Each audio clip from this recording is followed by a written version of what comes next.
E aí eu trago uma reflexão para os dias de hoje e eu digo, quem a igreja ou a denominação ou o sistema, seja quem for, está jogando fora? Quais são os pecados que a gente considera piores do que os outros? Porque durante os séculos, a igreja elege pecados. Durante a Idade das Trevas, você tinha os 7 pecados capitais, que hoje muitos nem fazem sentido. Existe uma má interpretação em alguns momentos da história da própria igreja sobre a Bíblia. Não é má interpretação, é um jogo de interesse, isso é diferente. Entendeu? O império está passando por dificuldades de alimento, então eu digo que a gula é pecado. Que quem comer muito está em pecado. Entendi. E cada época existe esse jogo de interesses. Sempre. E é por isso que, por exemplo, até pouco tempo se falava muito sobre a homofobia na igreja.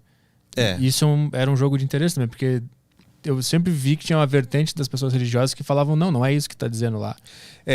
Eu ainda vou ter a coragem de explicar exatamente o que a Bíblia diz. Até porque eu tô muito recente nesse meio. Eu tô fazendo coach gay para saber como ser gay direito. Olha só o pastor falando que é gay. Não, nesse momento começam os xingamentos no site. Existe muita resistência? Total, 100%. Isso é uma coisa que botaram na cabeça das pessoas, né? Que é um pecado. Então, assim, do meu público, nem todos os cristãos me atacaram quando eu me assumi. Que é o final da história, tá, gente? A gente tá pulando o podcast do 4 anos da minha vida. Isso, Tarantino. Tá pulando 4 anos. A gente começa do final. Entendeu? Eu tenho 7 meses que eu virei gay, que não pode falar virou gay. Mas eu tô entendendo ainda. O cara compra briga com todo mundo. Com LGBT, com religioso. Eu tô reunindo com a galera, eu falo, o que eu falo, o que eu não posso. Eu posso chamar alguém de viado? Porque lá na roça, chamar de viado é elogio. Você chama teu amigo de viado, viado, chega aí. E não sei o quê. Agora, se eu chamo de viado, não pode. É homofobia, mas eu sou viado. Entendeu? Então, assim, minha cabeça ainda tá surtando, tá chegando no lugar. Eu liguei 220 agora, calma. É que ninguém vira gay. Que história é essa? Ninguém vira gay. Então, eu acordei de manhã. Sou gay. Não, até porque eu era casado com uma mulher e era muito feliz até ela tentar me matar. Acho que é o resumo de todos os casamentos. Só que o meu... O teu foi um pouco mais bíblico. Foi assim, tipo assim, não tinha as 10 pragas do Egito, entendeu? Aconteceu a 11ª. Entendeu? E por mais que os casais se odeiem, eles tentam se matar, mas não fisicamente. Isso. Entendeu? Não colocam em prática. Só psicologicamente. Não planejam, não contratam assassinos, entendeu? Sim. Que foi o meu caso, né? Então, essa é a manchete da história que daqui a pouco a gente entra. Entendeu? Então, o que aconteceu com você? Fui torturado por anos, sequestrado, mantido em cárcere, roubaram todo o meu dinheiro e, bom, virei gay. Viu que eu levo pro humor? Sobe os créditos. Acaba o filme assim. Então, nem todos os cristãos que me seguem, até porque eu passei 40 anos praticamente falando para cristãos ou para pessoas que têm fé. Então, nem todos que me seguem me criticam. Eles entendem todo o processo. Mas todos que criticam são cristãos. Às vezes eu vejo um xingamento absurdo daquele assim que eu não falo palavrão. Mas daquele assim que lá na roça a gente fala arrepiar o cabelo do relógio. Entendeu? Eu completei com outra palavra aqui na minha cabeça. Então, mas na sua cabeça, seu pornográfico. Entendeu? Olha só, eu podia estar num lugar um pouco mais decente, com uma moral mais elevada, mas não, aqui.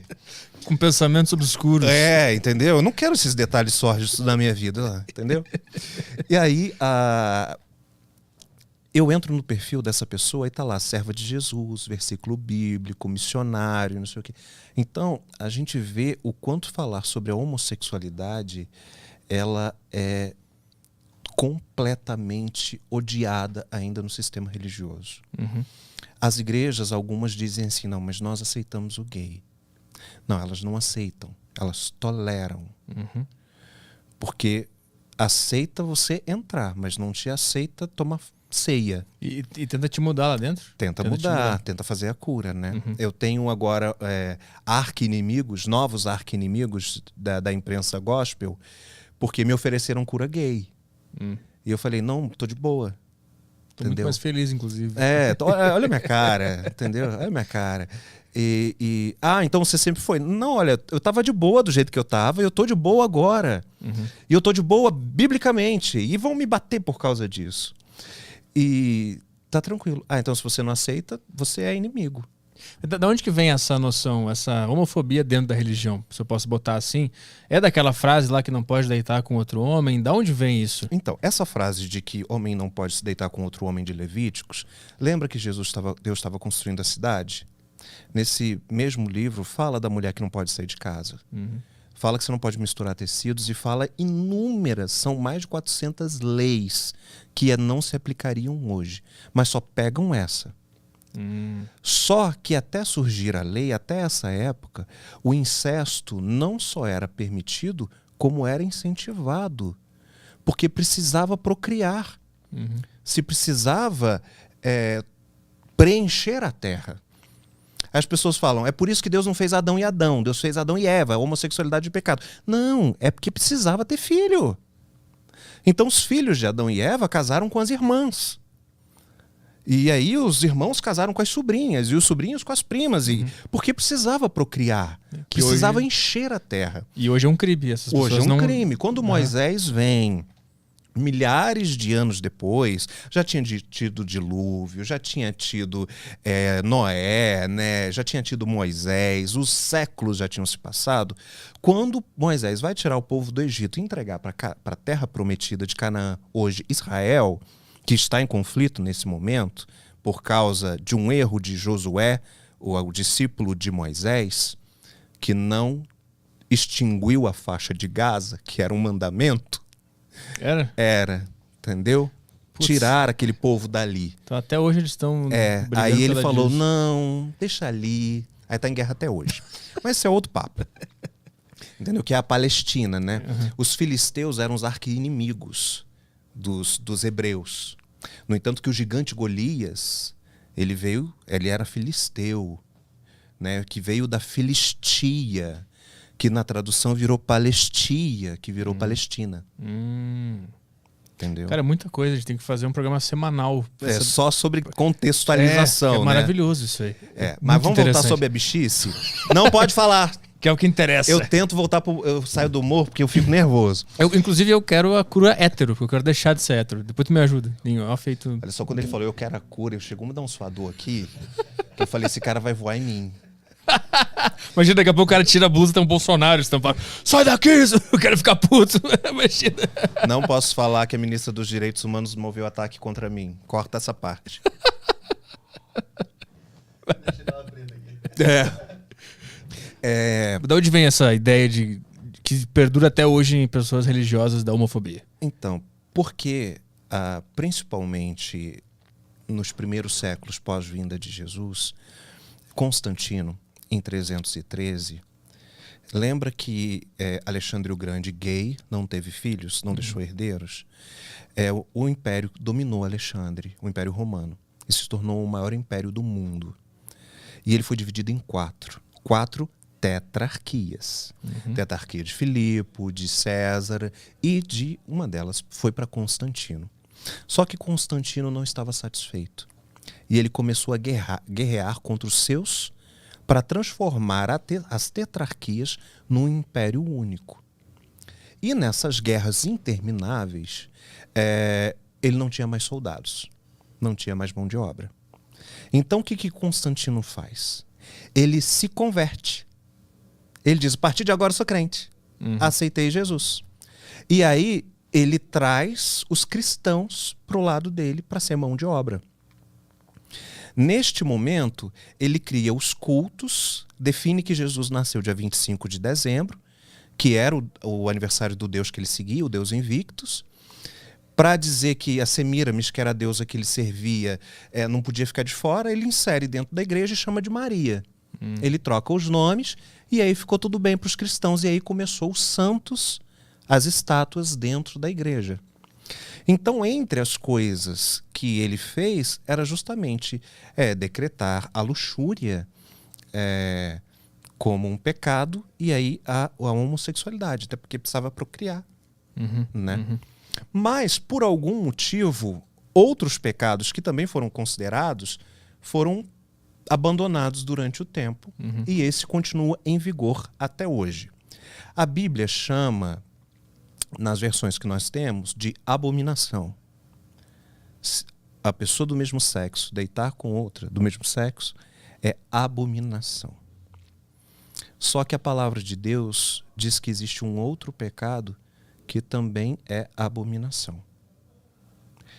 E fala que ele é abominação 2 vezes. Enquanto que a homossexualidade fala que é uma só. Falar mal de alguém. A maledicência. Você conhece alguém que nunca falou mal de ninguém? Não. Você conhece alguém que não falou mal de alguém hoje? Provavelmente falou, né? Eu não sei se falou, mas provavelmente alguém falou. Então, tchau, você não entra no céu. Logo, ninguém entra no céu. Um homofóbico não vai entrar no céu. Porque tá falando mal do E ele gay. acha que vai, porque ele tá combatendo, entre aspas, algo que... E nos últimos capítulos da Bíblia, quando vem a Nova Jerusalém, existe uma lista de quem não será bem-vindo no céu. E aí fala dos pastores corruptos, que usaram a mensagem para enganar as pessoas e lucrar. Fala sobre os avarentos, aqueles... Você está aqui para ajudar o próximo. Essa é a tua missão. Você não sabe qual é a tua missão? Parte desse princípio. Entendeu? Esse é o princípio básico do cristianismo. A ajudar. Entendeu? Tiago, meu irmão de Jesus, diz que aquele que sabe que deve fazer o bem e não faz, está pecando. Então esse é o princípio básico.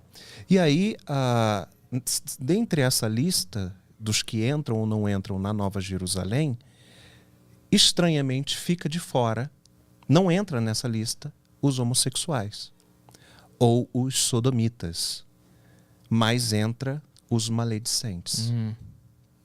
Então no final a gente se resolve lá com eles, né? Quando chegar nesse momento... No final, a minha palavra... então você está justificando o seu pecado. Então tudo bem, tá todo mundo pecado e tá todo mundo indo pro inferno. Sim. Ok, é por isso que nós precisamos de Jesus. Sim. Ninguém vai pro céu por mérito próprio. A gente vai por causa da cruz. Se não, tira a cruz, uai. Quando alguém te xingar, quando for homofóbico contigo, tu pode falar, nos vemos no inferno, então. A gente se vê lá. Se tu acha que eu tô pecando, tu também tá. A gente se vê lá. Tchau, tchau. Mas aí a pessoa fala que ela não peca, ela faz pecados eventuais. Ela fala mal hoje, pede perdão, e aí, mas amanhã ela fala de novo. Mas aí ela pede perdão, são pecados eventuais. Mentira. Então eu beijo um homem hoje, peço perdão, amanhã eu beijo. Você tá entendendo? Volto em casa às 5 da manhã, faço assim... Desculpa. É a hipocrisia reinando. Enquanto aí Jesus vai falar sobre isso quando ele diz assim, você tá se metendo muito na vida do teu irmão.